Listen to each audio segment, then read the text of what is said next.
Kuha yan sa mismong compound ng St. Gerard Construction sa Pasig City mag-aalas 2 ng madaling araw kanina. Isa-isang inilalabas sa mga luxury vehicle ng pamilya Diskaya para dalhin sa tanggapan ng Bureau of Customs sa Maynila.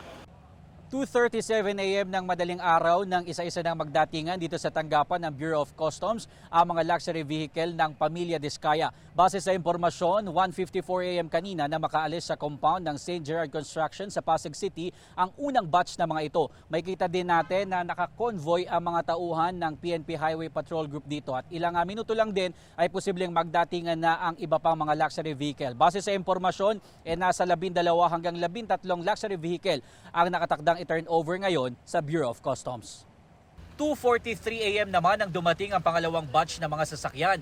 Pasado alas 5 ng umaga nang dumating ang ikatlong batch ng mga luxury vehicle. Ito raw yung mga hindi umaandar kaya kinailangan pang gamitan ng tow truck.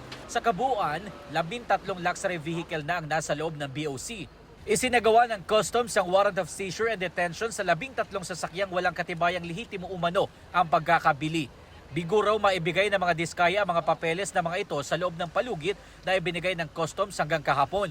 Una nang kinumpiska ng mga otoridad ang 12 sasakyan ng mga Diskaya matapos magsagawa ng raid sa compound ng St. Gerard Construction noong September 2. Isinuko naman ng pamilya Diskaya ang 16 pa nilang mga sasakyan noong September 4.